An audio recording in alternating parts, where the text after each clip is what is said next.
They say the mansion on Hollow Hill was cursed, but no one believed it, until the night the portraits started whispering. In the cold, fog-choked village of Ravenswood, the ancient Blackwood Manor loomed like a shadow from another world. Its twisted iron gates groaned open as Eliza, a young historian driven by obsession, stepped inside. The air was thick with decay, and the wooden floors creaked beneath her boots like the house was alive, watching. Eliza's breath formed clouds in the frigid air as she moved deeper into the manor's heart. The walls were lined with portraits of the Blackwood family, their eyes dark and hollow, yet somehow watching. She had come to uncover the truth behind the family's sudden disappearance a century ago, but what greeted her was far worse than any legend. As the clock in the grand hall struck midnight, a low murmur echoed through the corridors. Eliza froze. The portrait's eyes flickered with unnatural light, and a soft, sibilant whisper brushed past her ear. "Leave, or join us, forever."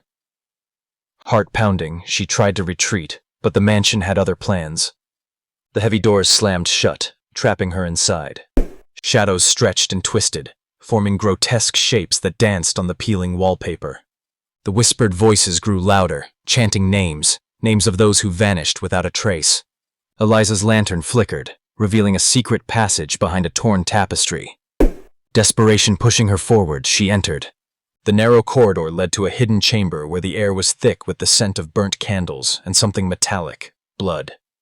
In the center stood a massive mirror, its surface rippling like water. Entranced, Eliza peered into it and saw not her reflection, but a ghostly figure, a woman with hollow eyes and a mouth sewn shut. The apparition reached out, and Eliza's reflection screamed silently back. A sudden chill forced her away, but the mirror whispered a terrible truth. The Blackwoods had trapped their souls to cheat death, binding themselves to the house through dark rituals. Each portrait was a prison, each shadow a fragment of their torment. Faced with a choice, escape and leave the souls to suffer, or join them and break the curse, Eliza hesitated. The house pulsed, inviting her to become its next eternal prisoner. The portrait's eyes burned with pleading and warning. With trembling hands, she raised a shard of broken glass and shattered the mirror. The manor shook violently. Whispers turned into anguished screams. The walls bled darkness as the spirits of Blackwood surged toward her, desperate for release. Eliza sprinted through the collapsing corridors, the mansion twisting impossibly, corridors looping back on themselves. Just as the gates appeared, the ghost with sewn lips blocked her path, extending a pale hand. "Remember us," it whispered, "or be lost like we are."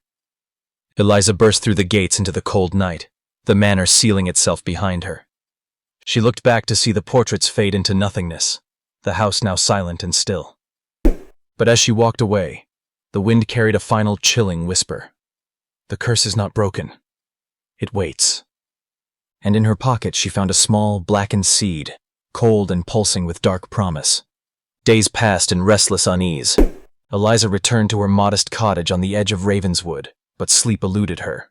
The seed in her pocket seemed alive, its dark pulse a heartbeat against her skin. She tried to research the Blackwood family further, poring over dusty tomes and ancient records, but every lead twisted back to the manor, as if the house itself was a labyrinth with no exit. One evening, as the wind howled outside, Eliza sat by the fireplace, the seed glowing faintly in the dim light. A sudden, sharp pain stabbed her palm where the seed rested. She gasped, dropping it onto the wooden table.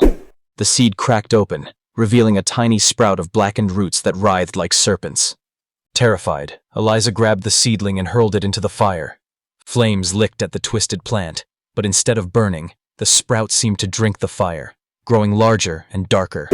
The room chilled instantly, and an oppressive silence fell. From the shadows, a voice whispered, soft and coaxing, "You cannot destroy what is born from darkness." Eliza spun around, heart hammering. The room was empty, yet the air thrummed with unseen presence. Determined not to be consumed by fear, she gathered her notes and prepared to return to Blackwood Manor. If the curse was alive in that seed, then the source of the darkness remained buried in the house's depths. Returning to the manor at dusk, Eliza noticed that the iron gates, once twisted and ancient, now gleamed with a cold, unnatural sheen. The air felt thicker, the shadows deeper.